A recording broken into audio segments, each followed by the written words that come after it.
കേരളത്തിലെ കറുത്ത സ്വർണത്തിന്റെ നാട് എന്നറിയപ്പെടുന്ന സ്ഥലമാണ് വയനാട്ടിലെ പുൽപ്പള്ളി എന്ന് പറയുന്ന ഗ്രാമം. സുൽത്താൻ ബത്തേരിയിൽ നിന്ന് ഏകദേശം 25 കിലോമീറ്റർ അകലെയാണ് ഈ പുൽപ്പള്ളി എന്ന് പറയുന്ന ഗ്രാമം ഉള്ളത്. പഴശ്ശിരാജയുടെ മരണസ്ഥലം പുൽപ്പള്ളിയിൽ നിന്ന് ഏകദേശം 7 കിലോമീറ്റർ അകലെയാണ്. സുൽത്താൻ ബത്തേരിയിലെ പുൽപ്പള്ളിയും സുൽത്താൻ ബത്തേരിയിൽ നിന്ന് കർണാടകയിലേക്ക് പോകുമ്പോഴുള്ള റോഡ് ട്രിപ്പും ഒക്കെയാണ് എൻ്റെ ഈ വീഡിയോയിൽ ഉൾപ്പെടുത്തിയിരിക്കുന്നത്. അപ്പോൾ എല്ലാവർക്കും എൻ്റെ പുതിയ യാത്രയിലേക്ക് സ്വാഗതം. അപ്പോൾ എൻ്റെ യാത്ര തുടങ്ങുന്നത് തൃശ്ശൂരിൽ നിന്നാണ്. തൃശ്ശൂരിൽ നിന്ന് രാവിലെ 5 മണിക്കുള്ള KSRTC ബസ്സിലാണ് ഞാൻ സുൽത്താൻ ബത്തേരിക്ക് പോകുന്നത്. രാവിലെ 5 മണിക്ക് എടുത്ത ബസ് ഏകദേശം 10:45 കൂടിയിട്ട് സുൽത്താൻ ബത്തേരി എത്തി. അവിടെ എത്തുമ്പോഴാണ് പുൽപ്പള്ളിയിലുള്ള എൻ്റെ സുഹൃത്ത് പറഞ്ഞത് അവന് പെട്ടെന്ന് വരാൻ സാധിക്കില്ല, കുറച്ച് വരാൻ ലേറ്റ് ആവും, അതുകൊണ്ട് തന്നെ നിങ്ങൾ കുറച്ച് നേരം സുൽത്താൻ ബത്തേരിയിൽ സ്പെൻഡ് ചെയ്യണമെന്ന് പറഞ്ഞു. അങ്ങനെ ഭക്ഷണമൊക്കെ കഴിച്ച് ആലോചിച്ചപ്പോൾ ഒരു ബൈക്ക് റെന്റിനെടുത്തിട്ട് ഇവിടെ ഒന്ന് കറങ്ങാം. അങ്ങനെ ഒന്നും നോക്കിയില്ല, റോയൽ ബ്രദേഴ്സിൻ്റെ ഒരു സ്കൂട്ടി റെന്റിനെടുത്തിട്ട് ഞങ്ങൾ നേരെ മുത്തങ്ങ ബന്ദിപ്പൂർ ഫോറസ്റ്റ് റോഡ് പിടിച്ചു. മുമ്പ് ഈ വഴി ഞാൻ ബസ്സിലും കാറിലൊക്കെ പോയിട്ടുണ്ടെന്നുണ്ടെങ്കിലും ബൈക്കിൽ ഈ റോഡ് പോകണമെന്നുള്ളത് കുറേ കാലമായുള്ള ആഗ്രഹമാണ്. അത് മറ്റൊന്നുമല്ല, ആ ഒരു ഫോറസ്റ്റ് റേഞ്ചിന് അത്രത്തോളം ഭംഗിയുണ്ടെന്ന് എന്നോട് പലരും പറഞ്ഞിട്ടുണ്ട്, പല വീഡിയോസും ഞാൻ കണ്ടിട്ടുണ്ട്. അതുകൊണ്ട് തന്നെ രണ്ടാമതൊന്നും ആലോചിക്കാതെ ഞങ്ങൾ ആ പ്ലാൻ തന്നെ എടുത്തു. എന്നിട്ട് സുഹൃത്തിനെ വിളിച്ച് പറഞ്ഞു, നീ ഉച്ചയ്ക്കൊന്നും വരണ്ട, വൈകുന്നേരത്തോടു കൂടി വന്നാൽ മതി, ഞങ്ങൾ എത്തിക്കോളാം എന്ന് പറഞ്ഞു. അങ്ങനെ ബൈക്ക് എടുത്ത് ഞങ്ങൾ വിട്ടു. പരിചയപ്പെടുത്താൻ വിട്ടുപോയി, ഇത്തവണ എൻ്റെ കൂടെ ഉള്ളത് യദുവാണ്. അങ്ങനെ ആ യാത്ര തുടങ്ങിയപ്പോഴാണ് ഈ ഡിസിഷൻ എത്രത്തോളം നല്ലതായിരുന്നു എന്ന് ഞങ്ങൾക്ക് മനസ്സിലായത്. കേരളത്തിൽ പല റോഡിലൂടെ നമ്മൾ പോയിട്ടുണ്ടെന്നുണ്ടെങ്കിലും പല ഫോറസ്റ്റ് റേഞ്ചും അല്ലെങ്കിൽ പല ഹൈ റേഞ്ചൊക്കെ മൂന്നാറും വാഗമണ്ണും അല്ലെങ്കിൽ മലക്കപ്പാറ വഴി വാൾപ്പാറയൊക്കെ നമ്മൾ പോയിട്ടുണ്ടെങ്കിലും മുത്തങ്ങ റോഡ് വഴി ബന്ദിപ്പൂർ ഫോറസ്റ്റിലേക്ക് ഗുണ്ടൽപേട്ടിലേക്ക് പോകുന്ന വഴി അടിപൊളിയാട്ടോ. എന്തുകൊണ്ടാണെന്ന് വെച്ച് കഴിഞ്ഞാൽ 2 സൈഡും ആ ഫോറസ്റ്റ്, അതും അവർ ഏകദേശം കുറച്ച് മീറ്ററോളം നല്ല ക്ലീൻ ആക്കി വെച്ചിട്ടുണ്ട്. കാരണം വന്യമൃഗങ്ങൾ പെട്ടെന്ന് വന്ന് അറ്റാക്ക് ചെയ്യാതിരിക്കാനായിരിക്കണം. നല്ല ഫ്രഷ് എയർ, ക്ലൈമറ്റ് ആയിക്കോട്ടെ, വലിയ ചൂടൊന്നുമില്ല. അതും ഈ ഉച്ചയാണെങ്കിൽ പോലും. സമയം ഏകദേശം 11:30-12 ആകാറായി. ഈ റോഡ് പണിത കോൺട്രാക്ടർക്കും ഗവൺമെന്റിനും ഒരു ബിഗ് താങ്ക്സ് എന്ന് ഞാൻ പറയുന്നു. കാരണം ഈ വഴിയുള്ള ഒരു യാത്ര ഏതൊരാൾക്കും ഒരു മുതൽക്കൂട്ട് തന്നെയാണ്. അങ്ങനെ ഞങ്ങൾ മുത്തങ്ങ ചെക്ക് പോസ്റ്റ് എല്ലാം കഴിഞ്ഞ് പോയിക്കൊണ്ടിരിക്കുമ്പോൾ 2 സൈഡിലും ട്രൈബൽസ് ഒക്കെ നിൽക്കുന്നുണ്ട്. അങ്ങനെ കേരള ബോർഡർ കടന്ന് ഒരു 200 മീറ്റർ കഴിഞ്ഞതും ലെഫ്റ്റ് സൈഡ് ആനയും ഞങ്ങൾക്ക് സ്പോട്ട് ചെയ്യാൻ പറ്റി. ഒരു അമ്മയും ഒരു കുട്ടിയും പിന്നെ വേറൊരു മിഡിൽ ഏജ് ഉള്ള ഒരു ആനയും. അത് കണ്ടതും ശരിക്കും എനിക്കിതൊരു ലോട്ടറി എന്നൊക്കെ പറയില്ലേ നമുക്ക്, അതുപോലെ തോന്നി. കാരണം ഫസ്റ്റ് ടൈമാണ് ഇങ്ങനെ ഒരു ട്രിപ്പിൽ എനിക്ക് ആനയെ കാണാൻ സാധിക്കുന്നത്. ബന്ദിപ്പൂർ ഫോറസ്റ്റ് റേഞ്ചിനോട് എത്തുമ്പോൾ റൈറ്റ് സൈഡ് കുറച്ച് മാനിനെയും കാണാൻ പറ്റി. പക്ഷെ അത് ഫോട്ടോ എടുക്കാൻ ഞാൻ സാധിച്ചില്ല, കാരണം അവിടെ എല്ലാം എഴുതി വെച്ചിട്ടുണ്ടായിരുന്നു ഡോണ്ട് സ്റ്റോപ്പ് അല്ലെങ്കിൽ ഫോട്ടോഗ്രാഫി ഈസ് നോട്ട് അലൗഡ് എന്നൊക്കെ. എനിക്ക് കൂടുതലും ആസ്വദിക്കാൻ സാധിച്ചത് ഈ റോഡ് ട്രിപ്പ് തന്നെയാണ്. അങ്ങനെ ഞങ്ങൾ വൈകാതെ അവിടെ തിരിച്ച് സുൽത്താൻ ബത്തേരിയിലേക്ക് വന്നു. നേരെ വിൽട്ടണിൽ പോയി അവിടെ നിന്നൊരു ബീഫ് റിബ് ബിരിയാണിയും കഴിച്ച് ഞങ്ങൾ നേരെ പുൽപ്പള്ളിയിലേക്ക് വിട്ടു.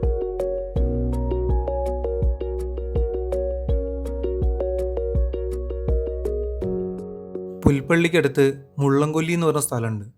അവിടെ നിന്ന് കബനിപ്പുഴ വഴി കർണാടകയിലേക്കുള്ളൊരു കടത്താണ് നിങ്ങളിപ്പോൾ ഈ കാണുന്നത്. അവിടെ എത്തിയത് സന്ധ്യസമയം ആയതുകൊണ്ട് തന്നെ ഈ ഒരു കാഴ്ച കാണാൻ സാധിച്ചു. സന്ധ്യസമയം ആയതുകൊണ്ട് തന്നെ അതിനൊരു പ്രത്യേക ഭംഗിയുണ്ടായിരുന്നു.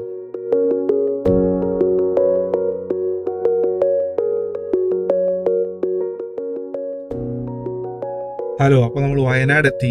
വയനാട് നമ്മൾ പുൽപ്പള്ളിയിലാണ് താമസിക്കുന്നത്. അപ്പോൾ നമ്മൾ താമസിക്കുന്നതും നമ്മുടെ ഇവിടുത്തെ ഗൈഡും എന്ന് പറയുന്നത് മിസ്റ്റർ രൂപ് സജിയാണ്. രൂപാണ് നമ്മളെ ഇവിടുത്തെ എല്ലാ ട്രിപ്പും സ്പോൺസർ ചെയ്തിരിക്കുന്നത്. ഇന്നലെ വൈകിട്ടോട് കൂടിയിട്ട് നമ്മൾ രൂപിൻ്റെ വീട്ടിലെത്തി. രാവിലെ 5:30 അവനെ കുത്തി എണീപ്പിച്ച് രാവിലെ മോർണിംഗ് നമുക്ക് വ്യൂ കിട്ടണം, ഏതെങ്കിലും സ്പോട്ട് വേണം എന്നൊക്കെ പറഞ്ഞ് ഞങ്ങൾ പോയിക്കൊണ്ടിരിക്കുകയാണ്. അപ്പോൾ പുൽപ്പള്ളിയിൽ നിന്ന് നമ്മൾ ബത്തേരിയിൽ ആ റൂട്ടിൽ പോയിക്കൊണ്ടിരിക്കുന്നത്. രാവിലെ അടിപൊളി റോഡെല്ലാം എന്ന് വെച്ച് കഴിഞ്ഞാൽ ക്രിസ്റ്റൽ ക്ലിയർ. അനിമൽസിനൊന്നും സ്പോട്ട് ചെയ്യാൻ പറ്റില്ല, സാധാരണ ഉണ്ടാവാറുണ്ടെന്നാണ് പറഞ്ഞത്. പക്ഷെ പോകുന്ന റോഡാണ് ഏറ്റവും ഭംഗി. പ്രത്യേകിച്ച് വയനാട്ടിൽ ഞാൻ വന്ന് ഇന്നലെയും ഇന്ന് രാവിലെയും വരെയുള്ള അനുഭവത്തിൽ പറയാം, ഈ പോകുന്ന ട്രാവല് ഒരു റോഡ് ട്രിപ്പൊക്കെ ആണെന്നുണ്ടെങ്കിൽ ഇതുപോലുള്ള റോഡിൽ പോകണം. ബൈക്കിൽ പോകുമ്പോഴൊരു ഫീൽ വേറെ തന്നെയാണ്. നമുക്ക് ആ ഒരു അറ്റ്മോസ്ഫിയറും ഇവിടുത്തെ ക്ലൈമറ്റ് എല്ലാം. പിന്നെ രാവിലെ വരികയാണെന്നുണ്ടെങ്കിൽ ഈ കർണാടക ചെക്ക് പോസ്റ്റ് തുറക്കുന്നതുകൊണ്ട് റോഡ് ഭയങ്കര റഷായിരിക്കും. പ്രധാനമായിട്ട് ഈ ലോറികളും മെയിൻലി ലോഡ് കൊണ്ടുവരുന്ന വണ്ടികളൊക്കെ ആയതുകൊണ്ട് ഭയങ്കര റഷാണ്. ഉച്ചയ്ക്കൊക്കെയാണ് നല്ലത്, പക്ഷേ ക്ലൈമറ്റ് രാവിലെ ബെസ്റ്റ്. പിന്നെ ഞങ്ങളങ്ങനെ വണ്ടി അവിടെ നിന്ന് എടുത്ത് നേരെ മുത്തങ്ങ എത്തിപ്പോൾ മുത്തങ്ങ ബത്തേരി കഴിഞ്ഞ് മുത്തങ്ങ എത്തി. മുത്തങ്ങയിൽ ചെക്ക് പോസ്റ്റിൻ്റെ അവിടെ ഒരു ഹോട്ടലിൽ കയറി ഭക്ഷണമൊക്കെ കഴിച്ചു. എപ്പോഴും അടിപൊളിയാണ്. നമ്മളിപ്പോൾ കാറിലാണെന്നുണ്ടെങ്കിലും നിങ്ങൾക്ക് ഞാൻ നേരിട്ട് കാണിച്ചു തരുന്നു എങ്ങനെയുണ്ടെന്ന്. അങ്ങനെ ഞങ്ങൾ മുത്തങ്ങയെല്ലാം കിടന്ന് ബന്ദിപ്പൂർ ഫോറസ്റ്റ് റേഞ്ചിൽ കയറി. നമ്മൾ പോകുന്ന സ്ഥലത്തിൻ്റെ പേരാണ് ഗോപാൽ സ്വാമി ഹിൽസ്. ഗോപാൽ സ്വാമി പേട്ട എന്താണ് ബെട്ട. ഈ പോകുന്ന വഴിക്ക് മുഴുവൻ നെല്ലിക്ക വെക്കാൻ നിൽക്കുന്നുണ്ട് കുറേ പേര്. കൂടുതലും ട്രൈബൽസ് അവരാണ് നിൽക്കുന്നത്. അവരുടെ ഉണ്ടാവുക ഒരുപാട് പേര് നിൽക്കുന്നുണ്ട്. ഞാൻ ഇന്നലെ വാങ്ങിച്ചിട്ടുണ്ടായിരുന്നു. അത് കാട്ടുനെല്ലിക്ക എന്ന പേരിലാണ് അറിയപ്പെടുന്നത്. നല്ല രസമായിരിക്കും തോന്നുന്നു. വാങ്ങിച്ചു വെച്ചിട്ടുണ്ട്. ഒരു പാക്കറ്റ് 50 രൂപയുള്ളൊരു പാക്കറ്റ്. ഫോറസ്റ്റ് റേഞ്ച് കഴിയുന്നതോട് കൂടിയിട്ട് ഒറ്റപ്പെട്ട കുറച്ച് സൂര്യകാന്തി പാടങ്ങളെല്ലാം കാണാൻ സാധിക്കും. ഇപ്പോൾ സീസൺ അല്ലാത്തതുകൊണ്ട് തന്നെ വളരെ കുറവാണ്. എങ്കിലും ഫോട്ടോ എടുക്കാൻ വരുന്നവർക്ക് നിരാശപ്പെടാതിരിക്കാൻ വേണ്ടിയിട്ട് അവിടെ ഇവിടെ ആയിട്ട് 1-2 പാടങ്ങൾ കാണാൻ സാധിച്ചു. 10 രൂപയാണ് ഫോട്ടോ എടുക്കാൻ വേണ്ടിയിട്ട് അവിടെ ഓരോരുത്തരിൽ നിന്നും ഈടാക്കുന്നത്.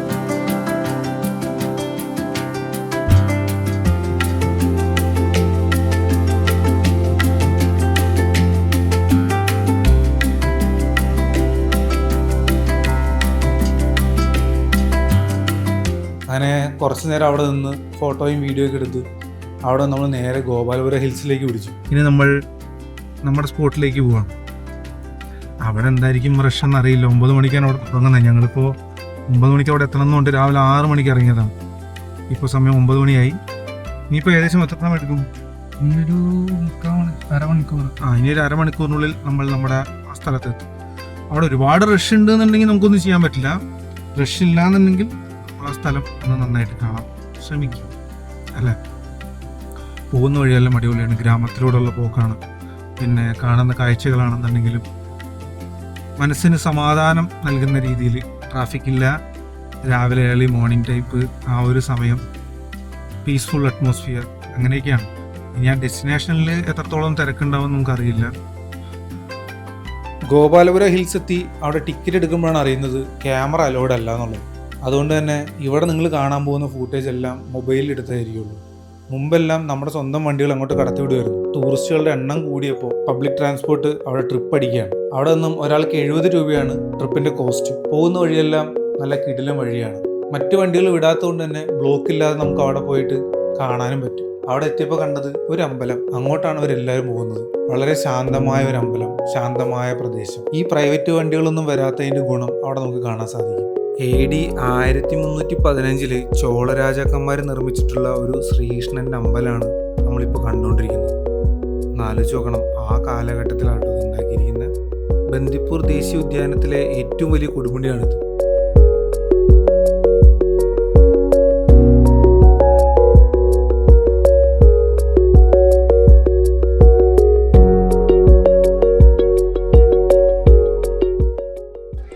അവിടെ കുറച്ച് മാനുകളുണ്ട് കേട്ടോ. ഒരു 5-6 മാൻ അവിടെ ഉണ്ട്. സംഭവം അങ്ങോട്ട് നടന്നു പോകാൻ പറ്റിയിരുന്നെങ്കിൽ നല്ലതാണ്. പക്ഷേ അങ്ങനെ നമ്മൾ ഗോപാലസ്വാമി ഹിൽസ് നിന്ന് ഇറങ്ങി. ഇപ്പോൾ നമ്മൾ പുൽപ്പള്ളിയിലേക്ക് തന്നെ തിരിച്ച് പോയിക്കൊണ്ടിരിക്കുകയാണ്. ഒരു 1 ഡേ ഡ്രൈവിനും ഇവിടെ വന്നിട്ടത് എക്സ്പ്ലോർ ചെയ്ത് പോകാൻ പറ്റുന്ന ഒരു സ്ഥലമാണ് കേട്ടോ. പിന്നെ നമ്മൾ തിരിച്ചു പോകുന്നതെന്ന് വെച്ച് കഴിഞ്ഞാൽ പുൽപ്പള്ളിയിലാണ് നമ്മളിന്ന് പോകുന്ന പ്രോപ്പർട്ടി. അത് പുൽപ്പള്ളിയിൽ നിന്നൊരു 3 കിലോമീറ്റർ അല്ലേ, 3 കിലോമീറ്റർ റേഡിയസിലാണ് ഉള്ളത്. അവിടുത്തെ കാഴ്ചകൾ പിന്നെ ഒരു ആംബിയൻസ് ഒക്കെയാണ് അവിടുത്തെ പ്രത്യേകത. ഒരു 3 മണിയാകുമ്പോഴത്തേക്കും അവിടെ ചെക്ക് ഇൻ ചെയ്യണമെന്നാണ് നമ്മുടെ ആഗ്രഹം. കാരണം വൈകിട്ട് 5 മണിയോട് കൂടിയിട്ട് അവിടെ ആനകളെ നമുക്ക് സ്പോട്ട് ചെയ്യാൻ പറ്റുമെന്നാണ് പറയുന്നത്. എന്താ വെച്ചാൽ ഈ പ്രോപ്പർട്ടിയുടെ അടുത്ത് തന്നെ അവർ വെള്ളം കുടിക്കാൻ വരുന്ന ഒരു ആക്ടിവിറ്റി ഒക്കെ ഉണ്ടെന്ന് പറയുന്നു. നമുക്ക് ഭാഗ്യമുണ്ടെങ്കിൽ കാണാം. ഇന്ന് നമ്മൾ സുൽത്താൻ ബത്തേരിയിൽ നിന്ന് ഗുണ്ടൽപേട്ട് പോകുന്ന വഴിക്ക് ഒന്നിനെയും കാണാൻ സാധിച്ചിട്ടില്ല. ഇന്നലെ നമ്മൾ ബൈക്കിൽ പോകുമ്പോൾ 2-3 ആനകളും പിന്നെ പുള്ളിമാനെ എല്ലാം കണ്ടിട്ടുണ്ടായിരുന്നു. അപ്പോൾ ഇന്ന് നമുക്ക് പുൽപ്പള്ളിയിൽ പോയിട്ട് അവിടെ കാണാൻ പറ്റും നോക്കാം. അങ്ങനെ ഞങ്ങൾ മുത്തങ്ങയെല്ലാം പോയി വന്ന് രൂപൻ്റെ വീട്ടിലുള്ള ബാക്കിലുള്ള രൂപൻ്റെ വീട്. അപ്പോൾ നമ്മളിവിടെ നേരെ റിസോർട്ടിലേക്ക് പോവാം. അപ്പോൾ റിസോർട്ടിലേക്ക് പോകാനായിട്ട് നമ്മൾ നേരത്തെ കൊണ്ടുപോയത് സ്ലാവിയായിരുന്നു. അതവിടെ നിർത്തിയിട്ട് അവൻ്റെ ജീപ്പിൽ പോകാമെന്ന് പറഞ്ഞു.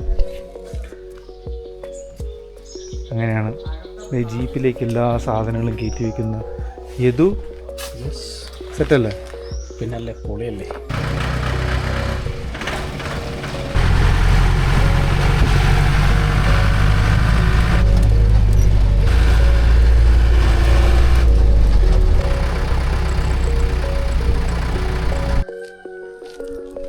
നമ്മളങ്ങനെ റിസോർട്ടിലെത്തി.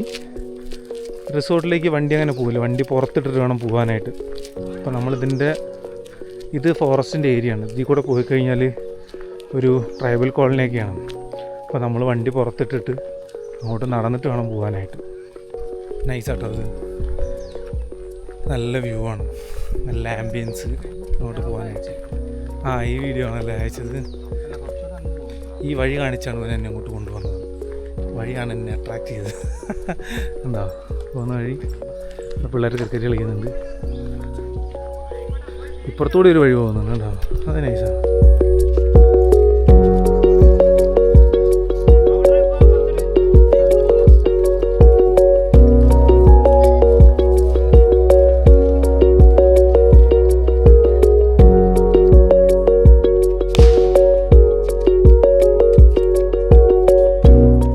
എന്താണ് ഗൈസ്, എന്തിനാ അവിടെ നിൽക്കുന്നത്?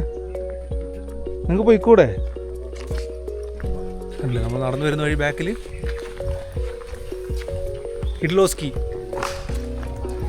ഞാനത് ഒട്ടും പ്രതീക്ഷിച്ചില്ല കേട്ടോ അങ്ങനെ ആയിരിക്കുന്നു. ഞാനത് ഈ കാട്ടിൻ്റെ ഉള്ളിൽ കൂടെ പോയിട്ട് അവിടെ എത്തി കുറച്ച് നടക്കേണ്ടി വരുമെന്ന് വിചാരിച്ചു. പക്ഷെ ഇതൊരു എന്താ പറയുക, ആംബിയൻസ് കാടിൻ്റെ ആണെന്നുണ്ടെങ്കിൽ നമ്മൾ നടക്കുന്ന വഴി ഇൻ്റർലോക്കൊക്കെ ഇട്ട് നല്ല സെറ്റാക്കി വെച്ചിട്ടുണ്ട്. അവിടെ ഒരു ട്രൈബൽ കോളനി അല്ലേ? ഇത് കാടാണ് സംഭവം. ട്രൈബൽ കോളനിക്ക് വേണ്ടിയിട്ട് ഇങ്ങനെ റോഡ് ഉണ്ടാക്കി വെച്ചിരിക്കുക അല്ലേ? ഫോറസ്റ്റിന്റെ പുറത്താണ്. അത് ശരി. അപ്പോൾ ഫോറസ്റ്റുകാർ ഇട്ട് കൊടുത്തിരിക്കുന്നതാണ് ഈ വഴി അല്ലേ? ഗവൺമെൻറ് ഇട്ട് കൊടുത്ത വഴിയാണത്. ബാക്കിൽ വഴി അങ്ങനെ നമ്മൾ ആ ഒരു റോട്ടിൽ നിന്ന് വന്ന് ഇവരുടെ പ്രോപ്പർട്ടിയിലേക്കുള്ള വഴിയിലേക്ക് പോകുന്നുണ്ട്. ഇത് ത്രൂ ഫോറസ്റ്റ് തന്നെയാണ് നമ്മൾ പോകുന്നത്. കണ്ടില്ലേ പോകുന്ന വഴിയെല്ലാം.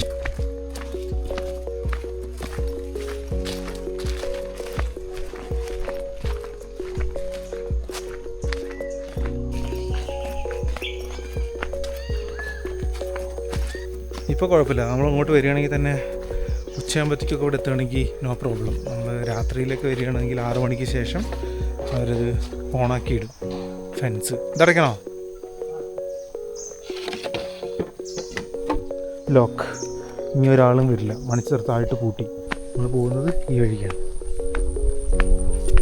നടക്കാനുള്ള സെറ്റപ്പൊക്കെ ഉണ്ടാക്കി വെച്ചിട്ടുണ്ട്.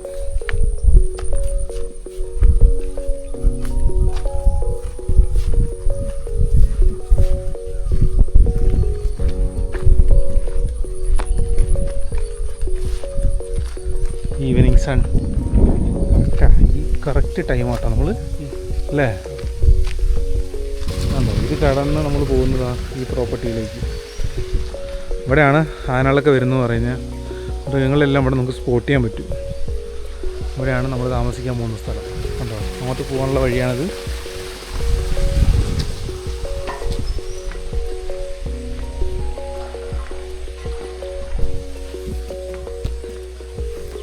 അടിപൊളിയല്ലേ?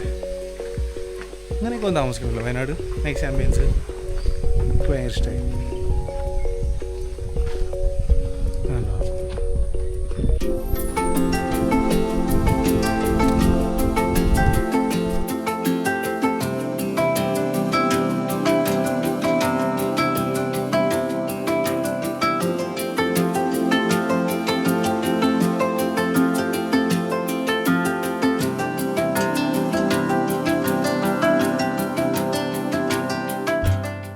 ഞങ്ങളവിടെ എത്തിയ വഴിക്ക് തന്നെ ഞങ്ങൾക്ക് ആദ്യം ഒരു വെൽക്കം ഡ്രിങ്ക് കിട്ടി.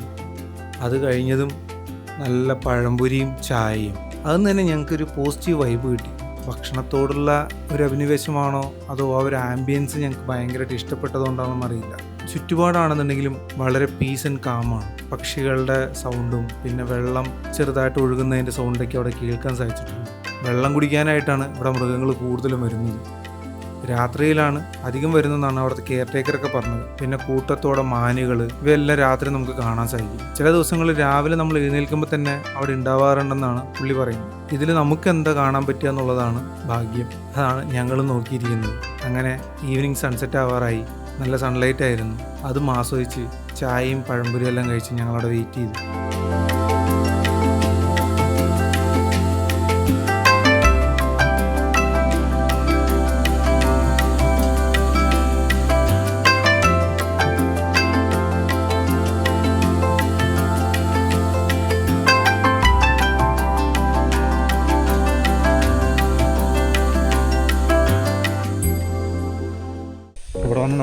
ജസ്റ്റ് ഫ്രഷപ്പായിട്ട് ഇതിന് ചുറ്റുപാടൊന്ന് കാണാൻ വേണ്ടി നടക്കുകയാണ്. കാരണം ഈവനിങ് അല്ലേ, വേറെ ഒന്നും കേൾക്കാൻ പറ്റില്ല. കുറച്ച് കിളികളുടെ സൗണ്ട്, പിന്നെ ഇവിടെ നിന്ന് വെള്ളം താഴേക്ക് ചാടുന്ന സൗണ്ട്.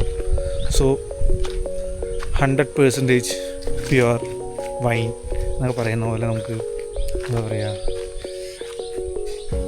കറക്റ്റ്ലി ശരിക്കും കാട്ടിൻ്റെ ഉള്ളിൽ ആ വൈബ് തന്നെ. ഇപ്പോൾ ഞാൻ നിൽക്കുന്നുണ്ടല്ലേ, ബാക്കിലുള്ളതാണ് പ്രോപ്പർട്ടി, ജസ്റ്റ് ഈ കാണുന്നതാണ് ഫോറസ്റ്റ്. മിക്ക ദിവസങ്ങളിലും രാത്രിയിലാണ് ഇവിടെ അനിമൽസിനെ സ്പോട്ട് ചെയ്യാൻ പറ്റുകയെന്നാണ് പറഞ്ഞത്. പിന്നെ അവിടെ അടുത്തൊക്കെ ഉണ്ടെന്നുണ്ടെങ്കിൽ ജസ്റ്റ് ഇവിടെ ഈ വഴി പാസ് ചെയ്ത് പോകാറുണ്ടെന്നാണ് പറയുന്നത്. അങ്ങനെ ഉണ്ടെങ്കിൽ നമുക്ക് കാണാൻ പറ്റും. ഇന്നും നാളെ ഉച്ച വരെ നമ്മളിവിടെ ഉണ്ട്, നമുക്ക് കാണാൻ പറ്റുകയാണെങ്കിൽ നല്ലതാണ്. കണ്ടില്ലേ എത്ര ദൂരമുള്ളൂ. നമ്മളിവിടെ വരുന്ന ആൾക്കാരെന്ന് വെച്ച് കഴിഞ്ഞാൽ ഇവിടെ വന്ന് കറങ്ങാൻ വേണ്ടി പോകാമെന്നുള്ള കൈൻഡ് ഓഫ് ആൾക്കാരല്ല ഫോക്കസ് ചെയ്യുന്നത്. ഇവിടെ വന്ന ഈ ഒരു അറ്റ്മോസ്ഫിയർ, പിന്നെ ഈ ഒരു ആംബിയൻസ്, ഇതൊക്കെ ഇഷ്ടപ്പെടുന്ന കുറച്ച് ആൾക്കാരുണ്ടല്ലോ. എൻ്റെ കഴിഞ്ഞ കുറച്ച് പ്രോപ്പർട്ടീസിൽ 1-2 പ്രോപ്പർട്ടീസിൽ ഞാൻ അങ്ങനെ കാണിച്ചിട്ടുണ്ടായിരുന്നു. മീൻസ് അങ്ങനെ വരുന്ന ആൾക്കാരെയാണ് ഇവർ കൂടുതൽ ഫോക്കസ് ചെയ്യുന്നത്. അങ്ങനെയുള്ളവരാണ് ഇവിടെ വരുന്നത്. ഇപ്പോൾ കൂടുതലും സെലിബ്രിറ്റീസാണ് ഇവിടെ വന്നിട്ടുള്ളതെന്നാണ് പറയുന്നത്. കാരണം അവരിവിടെ വന്ന പീസ്ഫുൾ അറ്റ്മോസ്ഫിയർ ജസ്റ്റ് എൻജോയ് ചെയ്യുന്നു, 2-3 ദിവസം ഇവിടെ താമസിക്കുന്നു, സമാധാനം മാത്രം ആഗ്രഹിച്ച് വന്ന് സമാധാനത്തോടുകൂടി ഇരുന്ന് പോവുക, അതാണ് അവരുടെ ഒരു ടാർഗറ്റ്. അപ്പോൾ അങ്ങനെയുള്ള ആൾക്കാർക്കാണ് ഇവരിവിടെ പ്രിഫർ ചെയ്യുന്നത് ഇങ്ങോട്ട് വരാനും ഇവിടെ വന്ന് എൻജോയ് ചെയ്തിട്ട് പോകാനും. ഭക്ഷണം ഉണ്ടാക്കാനും കെയർടേക്കറൊക്കെ ഇവിടെ ഉണ്ട്. പിന്നെ നമുക്ക് എന്ത് വേണമെങ്കിലും പറയാം, അവരുണ്ടാക്കി തരും. അങ്ങനെയാണ് ഫുഡിൻ്റെ കാര്യങ്ങൾ. ഇവിടെ അടുത്ത് ഷോപ്പൊന്നും പറയാൻ പറ്റില്ല, കാരണം ഫോറസ്റ്റ് ആണല്ലോ. നമുക്ക് എന്തെങ്കിലും വാങ്ങണമെന്നുണ്ടെങ്കിൽ നമ്മൾ വാങ്ങിയിട്ട് വേണം ഇങ്ങോട്ട് വരാനായിട്ട്. അല്ലാന്നുണ്ടെങ്കിൽ ഓൾറെഡി ഇവർ ഇൻഫോം ചെയ്തവർ അത് വാങ്ങിച്ച് വയ്ക്കും. അങ്ങനെയൊക്കെയാണ്. അങ്ങനെ സമയം ഒരു 7:30 ആയപ്പോൾ ഞങ്ങളൊരു ആനേനെ കണ്ടു. ഒരു സംശയത്തിൻ്റെ പുറത്ത് ടോർച്ച് അടിച്ചടിച്ച് നോക്കിയതാണ്. അപ്പോൾ ഒറ്റയാനാണ് സംഭവം. ഇനി ഇവൻ പോയിട്ട് ബാക്കിയുള്ളവരോട് വരണ്ടെന്ന് പറയുമെന്ന് അറിയില്ല. അതുകൊണ്ട് തന്നെ ഞങ്ങളധികം സൗണ്ടൊന്നും ഉണ്ടാക്കിയില്ല. വേറെ ആനകളെയൊന്നും നമുക്ക് അന്ന് രാത്രി കാണാൻ സാധിച്ചില്ല. സാധാരണ കൂട്ടത്തോടെ ഒരു 3-4 വരാറുണ്ടെന്നാണ് പറഞ്ഞത്. അന്ന് ഇവനെ മാത്രമേ നമുക്ക് കാണാൻ സാധിച്ചുള്ളൂ. പിന്നെ കാണാൻ സാധിച്ചത് ഒരു കൂട്ടം മാനിനെയാണ്. അവർ വന്ന് ഒരു സൈഡിൽ മാത്രം കുറച്ച് നേരം സ്പെൻഡ് ചെയ്ത് അങ്ങനെ പോയി. അവരെ ക്യാമറയിൽ എടുക്കാൻ നമുക്ക് സാധിച്ചില്ല. പക്ഷേ ഒരു വെറൈറ്റി അനുഭവം തന്നെയായിരുന്നു. കാരണം നമ്മുടെ ഇത്രയും തൊട്ടടുത്ത് നമുക്ക് ഇങ്ങനെ ആന വന്ന് ഈ ഒരു ആക്ടിവിറ്റി ചെയ്തു പോകുക എന്ന് പറയുന്നത് ഒരു സംഭവമായിട്ട് തോന്നി. ഈ ടസ്കർ ഇൻ എന്ന് പറയുന്ന ഈ പ്രോപ്പർട്ടിയുടെ ഇൻസ്റ്റാഗ്രാം പേജ് എടുത്ത് നോക്കിയാൽ നിങ്ങൾക്ക് മനസ്സിലാവും. ഒരുപാട് ആളുകൾ ഇവിടെ വന്നിട്ട് ആനകളെ പകൽ സമയത്തും ഒക്കെ ഇവിടെ നേരിട്ട് കണ്ടിട്ടുണ്ട്. അവരിവിടെ വരുന്നതും വെള്ളത്തിൽ കളിക്കുന്നതും വെള്ളം കുടിക്കുന്നതും. ഞാൻ എൻ്റെ ഇൻസ്റ്റാഗ്രാം പേജിൻ്റെ ലിങ്ക് താഴെ ഡിസ്ക്രിപ്ഷനിൽ കൊടുക്കാം, അപ്പോൾ നിങ്ങൾക്ക് മനസ്സിലാവും. അപ്പോൾ ഇവിടെ വരുന്നവർക്ക് ഇതൊരു മുതൽക്കൂട്ട് തന്നെയാണ്. മിക്ക ദിവസങ്ങളിലും 99% ഉണ്ടാവുമെന്നാണ് പറയുന്നത്. അങ്ങനെ നമ്മൾ രാവിലെ എണീച്ചു. ചില ദിവസങ്ങളിൽ രാവിലെ ഇവിടെ മാൻകൂട്ടങ്ങളെ സ്പോട്ട് ചെയ്യാറുണ്ടെന്ന് പറയാറുണ്ട്. എന്ന് വെച്ച് കഴിഞ്ഞാൽ ഒരു ഗ്രൂപ്പ് ഓഫ് മാനുകളിവിടെ വന്ന് ഫ്രണ്ടിൽ തന്നെ കിടക്കുമെന്ന്. അപ്പോൾ അത് കാണാൻ പറ്റുമോ നോക്കാൻ വേണ്ടി എണീച്ചതാണ്. നല്ല രാത്രി ഞങ്ങൾ കണ്ടിട്ടുണ്ടായിരുന്നു കുറച്ച് മാനൊക്കെ ഇവിടെ വന്നിട്ട് ഇരിക്കുന്നതൊക്കെ. പിന്നെ അവർ പോയി, അവർ നിന്നില്ലെന്ന് തോന്നുന്നു. രാവിലെ ഒന്നും കാണാനില്ല. രാവിലെ എഴുന്നേറ്റ് ജസ്റ്റ് ഒന്ന് പുറത്തേക്ക് ഇറങ്ങിയതാണ്. നല്ല കോടയും ഒക്കെ ആയിട്ട് നൈസ് ആംബിയൻസ് കേട്ടോ. ഇവിടെ തന്നെ ഇവിടെയാണ് നല്ല രാത്രി നമ്മൾ ആനേനെ കണ്ടത്. പിന്നെ ആ ഭാഗത്ത് 2 കണ്ണൊക്കെ കണ്ടിട്ടുണ്ടായിരുന്നു നമ്മൾ ടോർച്ച് അടിക്കുമ്പോൾ. പക്ഷെ അതെന്താണെന്ന് മനസ്സിലായില്ല.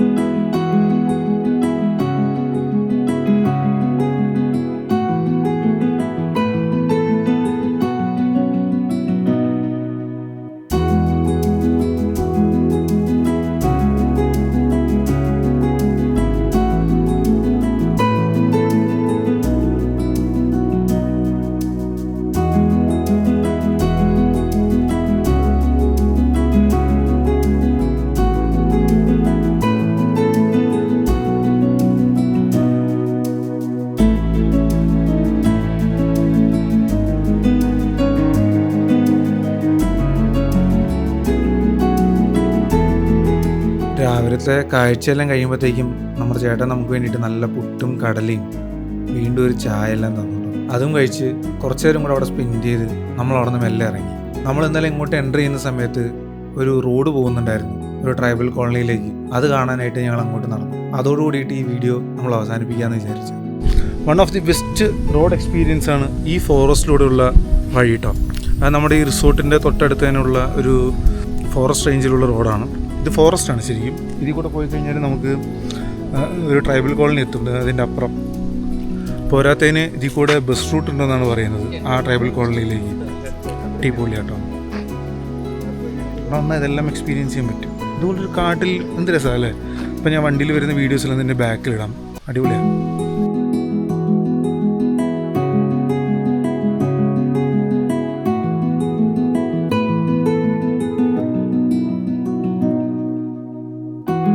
അപ്പോൾ എല്ലാവർക്കും ഈ വീഡിയോയും പുൽപ്പള്ളിയിലെ ഈ ഒരു സ്റ്റേക്കേഷനും ഇഷ്ടപ്പെടുമെന്ന് വിചാരിക്കുന്നു. ഇവിടെ താമസിക്കാൻ ആഗ്രഹിക്കുന്നവർക്ക് ഇവിടുത്തെ നമ്പർ ഞാൻ ഡിസ്ക്രിപ്ഷനിലും ഈ വീഡിയോയുടെ ലാസ്റ്റ് ഞാൻ കൊടുക്കാം. അപ്പോൾ എല്ലാവർക്കും അടുത്ത വീഡിയോയുമായി ഞാൻ വരുന്നത് വരെ ബൈ. Thank you.